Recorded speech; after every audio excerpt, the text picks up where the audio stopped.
Welcome to Weekly Digest, where we highlight the works of ministers of government as they push the administration's development agenda.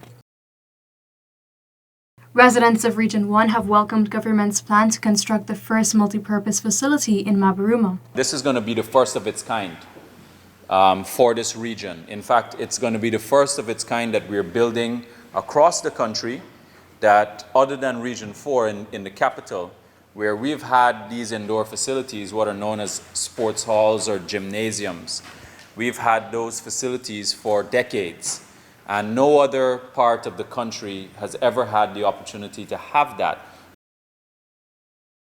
14 entrepreneurs who completed the Elevate All Manufacturing Edition program offered by the Center for Local Business Development were also presented with their certificates of participation. We are at a point where there is growing investor confidence in our country, and international businesses are looking for local business that are open for investment. Our businesses must be able to comprehensively articulate their business focus and value propositions if they expect to engage in productive discourse with potential partners. The Tourism and Hospitality Association of Guyana and the Guyana Tourism Authority has partnered to launch Guyana Escapes 2023. The initiative aims at driving traffic to establish lodges and resorts across Guyana over the period November 1 to December 15. I'm fully in support. I'm very encouraged by this because it shows me that the private sector is really serious about what it is that and buying into the fact that tourism in Guyana is here to stay, and it's one of, as I said, it's one of the ways in which we are diversifying our economy. As you know, as government, our vision and now has been that we are not going to depend solely on oil and gas resources for our livelihood. With the plethora of work being done to elevate and promote local tourism, tour operators have been told that now is the time to invest. This assertion was made by Minister of Tourism, Industry and Commerce, Oni Jualren. Tourism is a priority sector for government, and you see that in the tangible investment that we're making in terms of money into the tourism sector, and it should not be taken for granted. As we can see, how many families, 15 new experiences. These are numerous hundreds of people that are going to be employed, communities impacted directly by tourism and visitors' dollars. As the festivities of Amerindian Heritage Month continue, government has reassured Amerindians that they are integral towards national development. Minister of Amerindian Affairs Pauline Sukai made this assertion while attending heritage celebrations in Kapui Mission.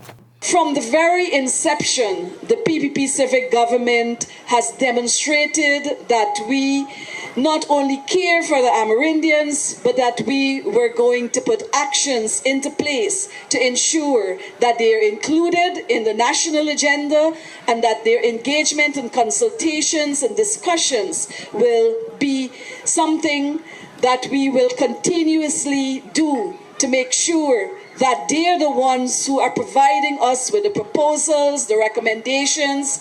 Also, the sacred Banab of St. Ignatius was commissioned by Minister Sukai. The new Banab is a symbol of unity and serves as a gathering place for the community. And I want to point out that the Banab of this dimension, what you're sitting under, is not a small project. This is a huge project.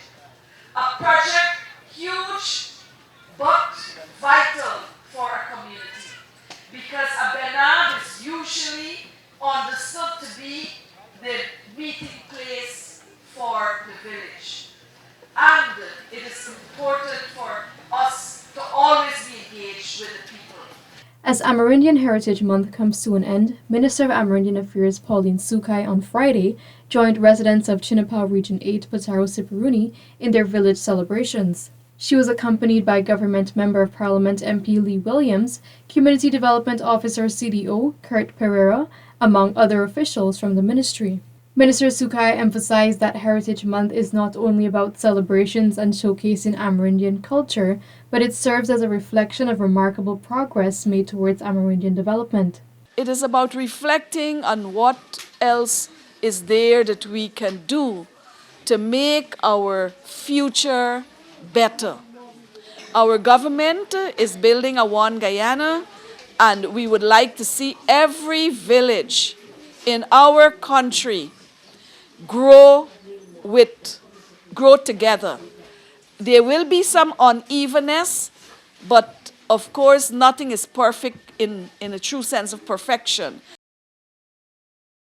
In another progressive move to propel the use of technology in the education sector, the Ministry of Education's radio station EduFM launched its EdPal Learn mobile application. And so the importance of this app, without me having to state it, is that we can do and we can educate on the radio where people can't get the app. The new $515 million Sister Hazel campaign block has been commissioned at the St. Rose's High School by Minister of Education, Priya Manik Chand. Sister Hazel, this block is being named after you in recognition to what you yourself contributed. But I also ask the other sisters to accept that as our thank you and our recognition of the role you have played for decades in this country. Parents have been charged to prioritize their children's education as they have an integral role in their growth and development. Minister of Education Priya Manik Chand made the charge during the commissioning of Haslington Nursery School on Friday. The only way we could make your children into better than you are, into better than I am, is to partner to do this with them. 60 pupils are benefiting from the newly commissioned $28 million nursery school.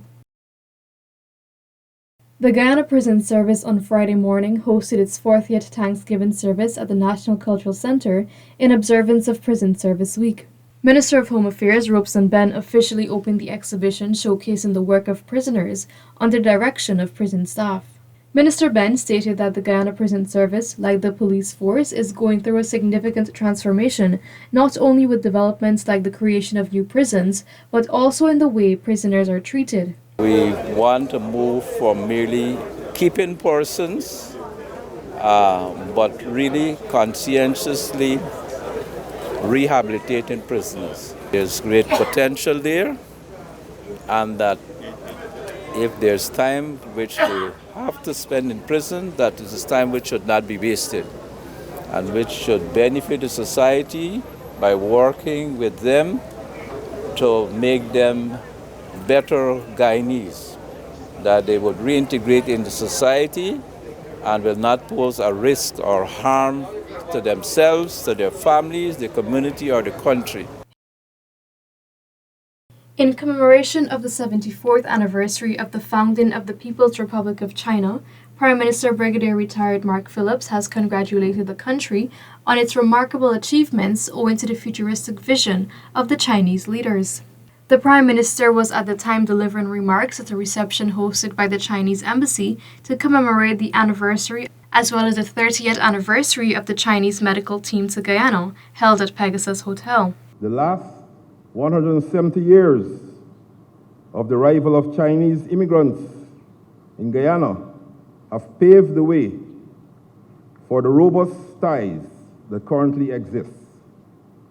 And we are truly appreciative of the contributions made by our Chinese brothers and sisters to our country's development.